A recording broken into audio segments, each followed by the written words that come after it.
Good evening. I'm Ronald Wick, and we are very pleased to bring you a special edition of Hardfire.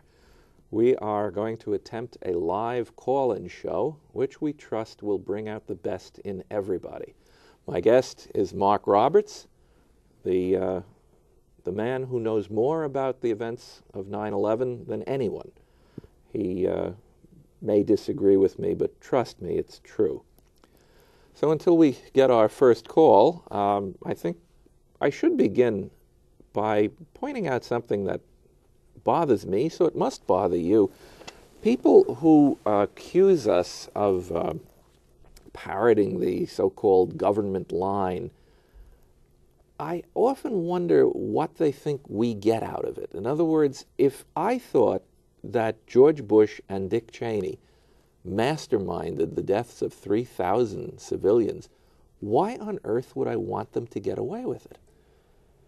Yeah, and me not being a Bush supporter, and, and most Republicans these days not being Bush supporters, I'm not far left winger, but I'm left of center and usually vote Democrat.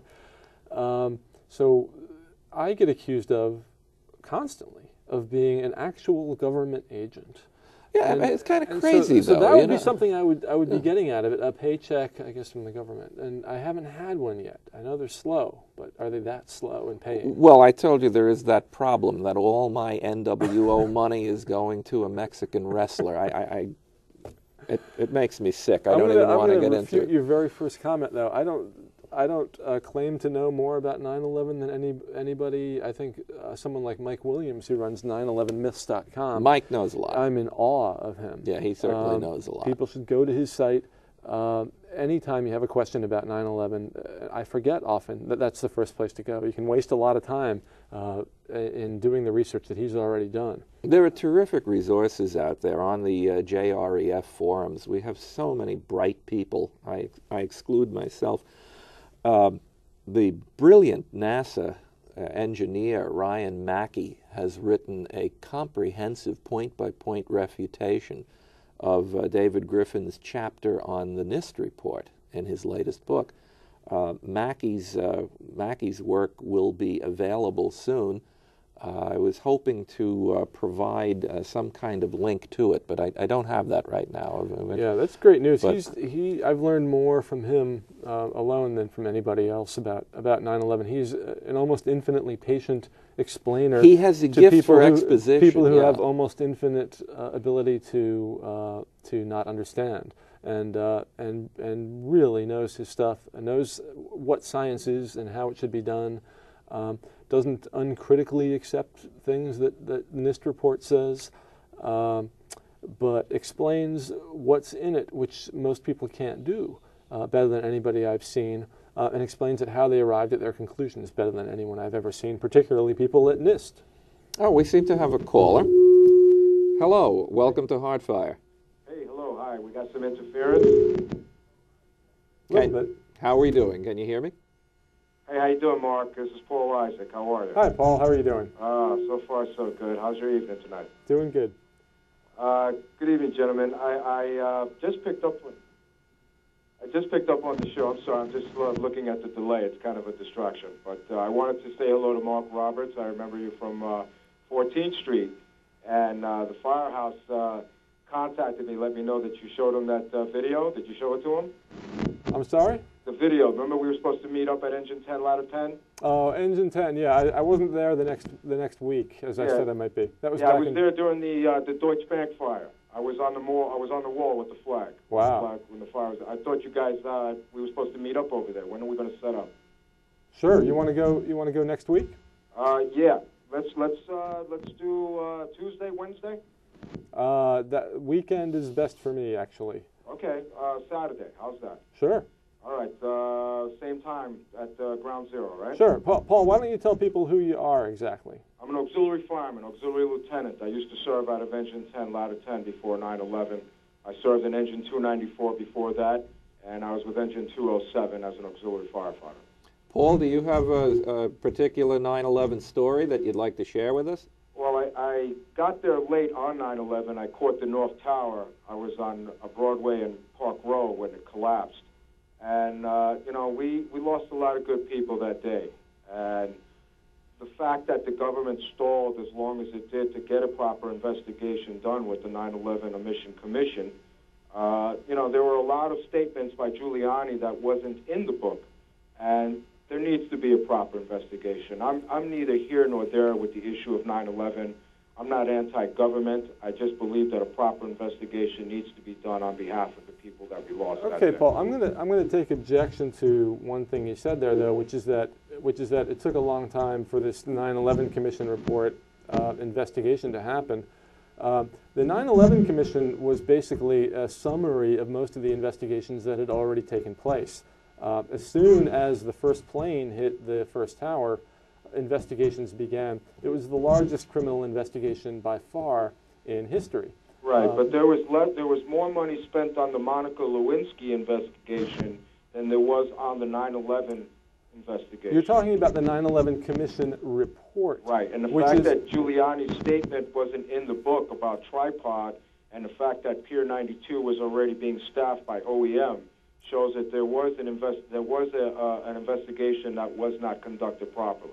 Well, I'm not sure that makes a lot of sense. There was an anti-terrorism, bioterrorism drill scheduled for September 12th, and so some of the FEMA people and other people who were going to be involved in that were arriving the day before, and that was the area they were going to use for that was used as a staging area for some of the operations on after September 11th. Don't see anything suspicious there, but I do want to correct you again that the 9/11 Commission report is not the investigation. They did a lot of investigating, they did a lot of interviewing of people, but the criminal investigation was done by law enforcement agencies, intelligence agencies, and it was a massive investigation and extremely thorough. Yeah, we see an inconsistency when it comes to the law enforcement aspect because the Osama bin Laden webpage, 10 Most Wanted, doesn't list anything about 9/11.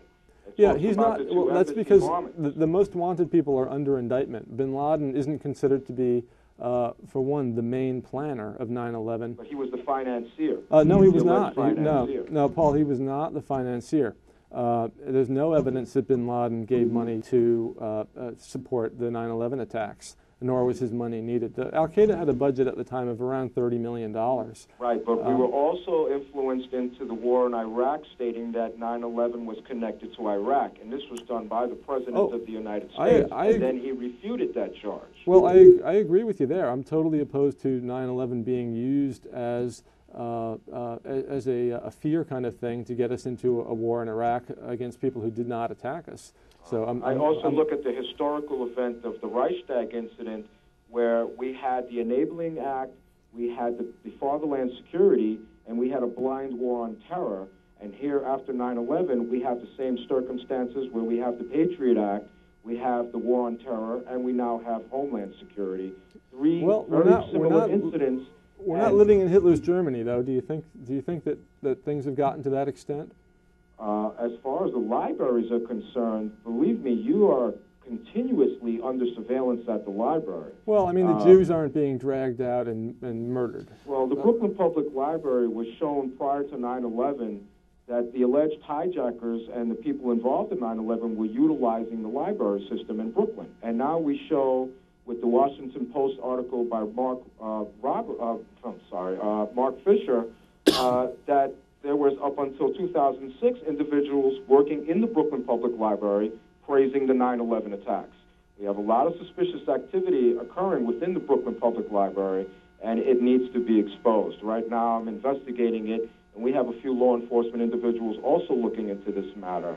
And believe me, there needs to be some type of investigation within this institution because there is just reckless abandonment with the giving away of library cards to people who are not showing proper identification, and this situation where we have military personnel who are losing their jobs while in service to their country because of the Brooklyn Public Library. So we can show before and after 9/11 suspicious activity within this institution. I wish you luck with that. Paul, I had one thought that I wanted to share with you. You talked about the FBI, that they did not name Osama bin Laden as a main suspect.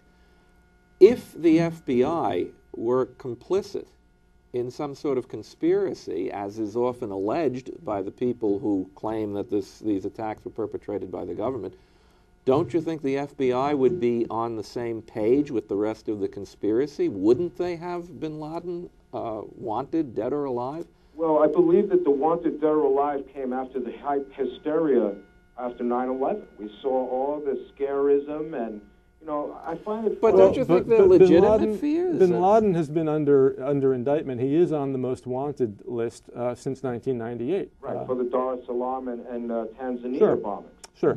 So this is a guy who is a threat and who has promised to kill Americans and said that it's every Muslim's duty to kill Americans. Yeah, but we started him. We funded him. No, we didn't. No, Mujahideen under the Carter administration. It's absolutely not true. We No, started the Afghan event fighting the Soviet Union in Afghanistan. We funded him. We gave him the Stinger we missiles. didn't. It's absolutely It's a known false. fact. It's No, absolutely false. The CIA supported the Mujahideen. Yes, but they didn't. They did not fund Osama bin Laden. He refused any aid from the Americans. He accepted aid from Saudi sources. The Afghani Mujahideen were funded by the Americans and other Western nations. The money, the money that we sent to fund the Mujahideen went to the ISI. We had no control over where it went. we funneled it through the ISI. And they did not. In July of 2001, it stated that the CIA met with him at the American hospital in Dubai in July of 2001. Apparently, that story proved false. Yeah, there's no verification of that whatsoever. The French news agency came out with it. The second partner of the hospital confirmed it. No, it was extensively discussed on 9/11 myths, and they said there is no way to verify this, and it seems unlikely that it happened. I mean, look, conspiracists have gone so far as to suggest that Osama was in this country under the name Tim Osman, which is complete nonsense. I mean, it just never happened. You have a guy, an American Taliban guy, Adam Gaddam, who comes from a prominent Jewish family. That's extremely suspicious. Well, it's the bizarre. fact that no one seems to know where he's at all. It's more than suspicious. It's downright they can't bizarre. do an internet trace on the guy. They can't find his IP. That to me is suspicious. Yeah. And the fact that 2 months before 9/11, they destroyed the Keyspan Maspeth holder tanks, which were 400 feet high in Greenpoint, Brooklyn. They used illegal demolition charges within the city limits, within a residential area for two 400-foot structures. Well, actually, Paul, we've actually had this conversation before, you and I. That was all done with permits. There were public meetings held about that. Neighbors were concerned about the damage, possible damage to the property. Involved. The So there was, and in fact, Paul, that demolition is featured in a documentary about demolitions, where they followed the crew from Controlled Demolitions Inc. So there's nothing secret about that. There's nothing secretive about that. No, not so much the event. The fact that Mark Lazo was the one who contacted the mayor and the Office of Emergency Management on 9/11 to warn them that the towers were going to collapse. Actually, he didn't get through. He was watching it on TV at home in Maryland and did not get through. Number one, the Office of Emergency Management was at the demolition 2 months before 9/11, and now all of a sudden he can't get through on Nextel or cell phone or landline. No, there was plenty of calls that were going through, and the fact that Mayor Giuliani confirmed it and then denied it shows that there is an inconsistency with Mayor Giuliani. Paul, because the first you got inconsistency, the warning, Paul, you left the tower, and now you didn't get the warning, and you didn't know the buildings were going to collapse. The fact that the Keyspan Maspeth holder tank demolition mirrors the top 400 feet of the South Tower exactly. Except that one is a gas tank and one is a skyscraper. No, we're talking about the gas tanks being 400 feet high, 252 feet in width, with a square box of 207 feet by 400 feet. Yes, there is a similarity in both the collapse pattern, style, and the fact that the tower violated the law of gravity. Possibly mirror a skyscraper. Sorry, I didn't hear you. How can a gas tank mirror a skyscraper when the We're two looking at the structures are so collapse dissimilar? pattern, the style of collapse. If you see how the towers collapse and you see how the tanks collapse, they both went down. Exactly Gravity. Yeah, they should not have gone up. They went in the correct direction. Yes, so the fact that Keyspan was in business with Enron, since 1998. An energy company? Should raise a couple of hairs. An energy company in business with another energy company? Signed baseball park contracts for Keyspan, giving them a baseball park in Coney Island. Christy Todd Whitman, who said the air was clean to breathe 6 days after the fact, gets a baseball park called Citi Field through her husband in Queens.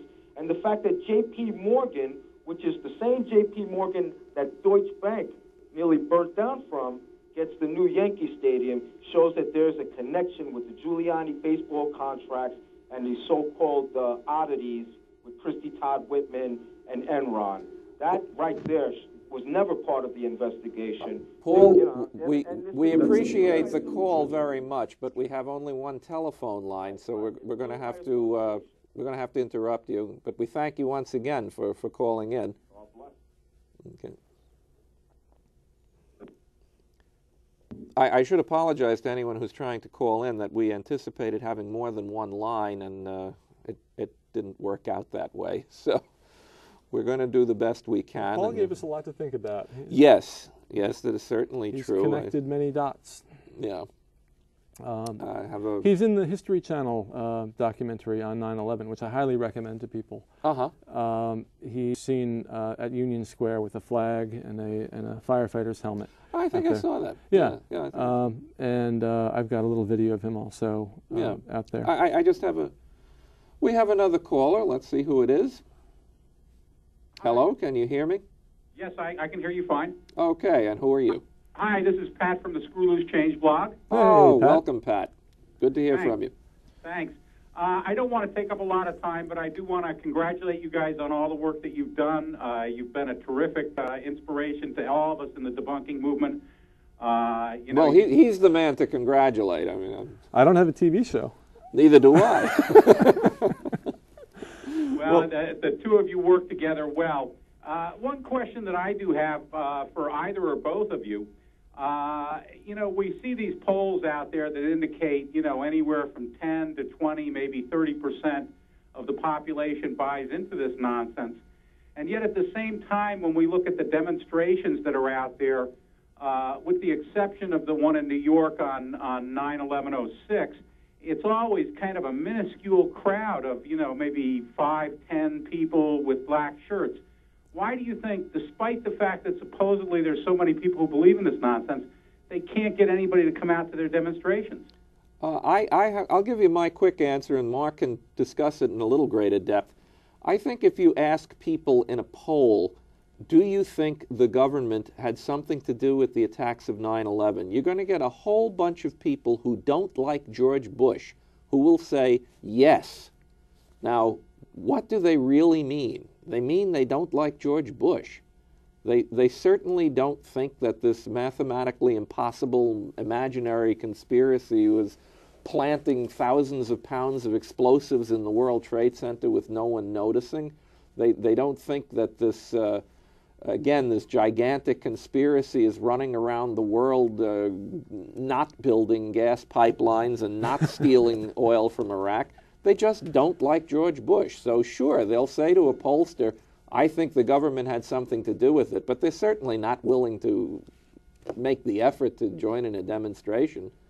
Yeah, and I think that, for one thing, the wording of polls is really important. Some of the polls that are referred to by the conspiracy theorists were written by them. You can commission a poll. Yeah. And they're supposed to be scientific polls, but guess what? If you write things in the right way, you can get your questions through, and that can be quite misleading. One of those polls was a Zogby poll that was on the eve of the 2004 Republican National Convention in New York City, when George Bush was even less popular in New York than he is right now. I was personally marching in the streets in opposition to the Republicans coming to town and to the ongoing war.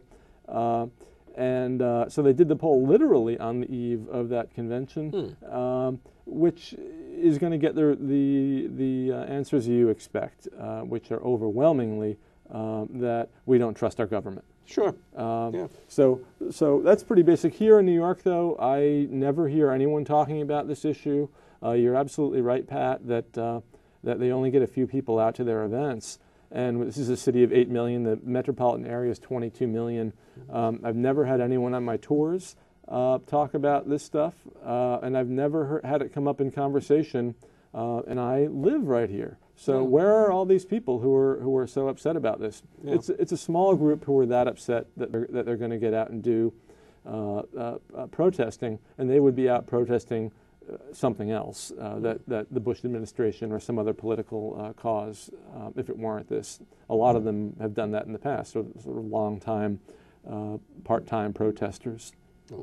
Thanks.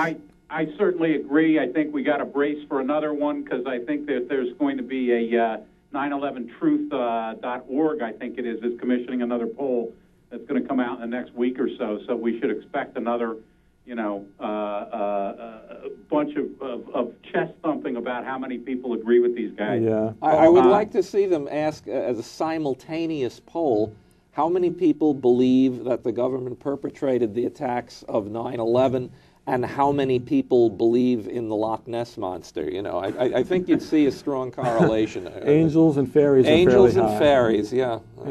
I agree with you. Well, let me get off the phone here. Congratulations and thanks for all your work. And I'm sure that Willie Rodriguez and Kevin Ryan are hanging by, ready to call in. Yeah, we're expecting them to call. So thanks again, Pat. Thanks, we appreciate Pat. the call. Thanks for all your work. Take care, guys. Good night. Well, that's an excellent blog he's got. The blog is Screw Loose Change, and it's run by Pat and James, two good guys. Visit them. Join in the discussion. Hello? Yes. Who are you? Am I live now? Yes. Okay. What I'd like to say is, while there are kooks who believe that the World Trade Center was armed with bombs, it doesn't mean you're a kook if you believe the government allowed the attacks to happen with the intelligence that they had from the Czech Republic and other sources in Europe, that there was an impending attack. They did not know where, but they certainly did not do anything to get airport security enhanced. They allowed the attack to happen because they wanted the mandate with the blind fear and patriotism to allow for the ultimate invasion of Iraq via Afghanistan. And that was I think you make a reasonable point. Full of crap. I think you make a reasonable point in that these attacks should have been prevented. It was and this whole thing with Dick Cheney. It was a huge intelligence failure, but I always have a problem with the idea that the government wanted this to happen. Why? Well, they're because owned by ExxonMobil, aren't they? It sent the economy spinning into it deepened the recession that was already underway. The airline industries took an enormous hit. It was $1 trillion hit on the economy, and in the nature of things, Bush got blamed for it. So the idea that he derived benefit from it. Where the target was? Well, there was no actionable intelligence. No. Can you think of any actionable intelligence in any of those either supposed warnings or the August 6th? Security at the airports. Well, these warnings come in all the time. That's one problem. I mean, there had been 770 hijackings. Oh, you're full of crap. Well, this is what the intelligence people say. I try not to be full of crap. For ExxonMobil, they owned the Congress. They owned the presidency. ExxonMobil? Why I thought it was Arbusto. Aren't they around? Somebody that makes $50 billion a year and doesn't pay hardly any taxes. Well, then you got a problem, because all these oil companies did not want Bush to go to war with Iraq. Well, what was the meeting with Cheney and the oil companies that nobody talks about that's classified for just before they took office?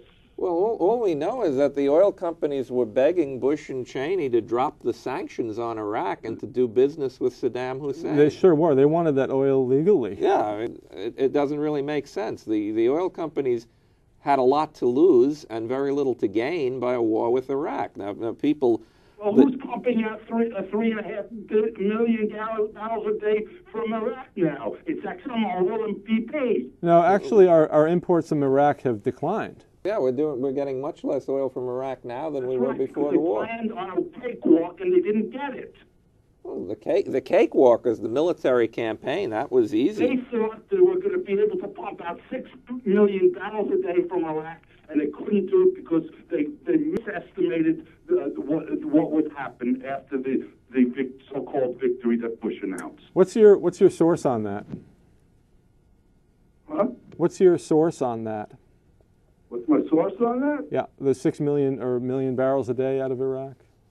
Well, perhaps you don't read the international press either, huh? I'm just asking you where you got specifically where that information is from. Well, I mean, only 4% of American oil comes from Iraq. From the CIA? Yeah. Big deal. And police sources? Are they going to expose what the ruling class is doing in this country? Are they going to come out in favor of the working class? So is it your idea that is it your idea? I don't buy your paper mache explanation of what's going on. You're papering over. You're no better than Bush, as far as I'm concerned. All we ask is being an apologist for doing nothing. Well, we have no reason to apologize for Bush because Bush doesn't do anything for either one of us. Yeah, I'm not a Bush apologist. All I ask is that people present evidence for their claims. Unfortunately, we're running out of time, and we do wish we had a whole hour for this. We thank you very much for the call. Perhaps we can do this again sometime. I hope everyone joining us tonight thought that this was an experiment worth trying, and perhaps I'm being optimistic, but maybe some of you would like to see us do this again. And if that's the case, I will certainly corral Mr. Roberts. You'll be Doc Severinsen, I'll be Tommy Newsom, and we'll play Stump the Band. Exactly, exactly. And you can bring that bottle of Jack Daniels. We need it. Once again, we are very, very grateful to all of you for joining us. We wish you a pleasant good night. We hope to see you again on Hardfire. Thank you. I'm Ronald Wick. This is Mark Roberts. We look forward to seeing you again.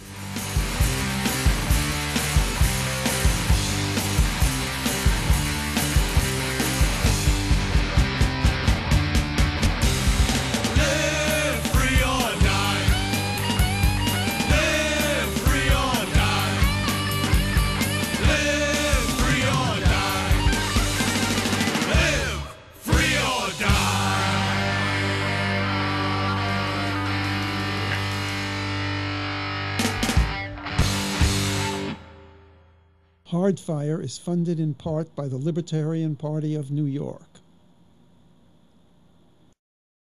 Catering for the cast and crew of Hardfire is generously provided by Da Vincenzo Restaurant, 256 Prospect Park West, Brooklyn, New York 11215, 718-369-3590, www.davincenzorestaurant.com.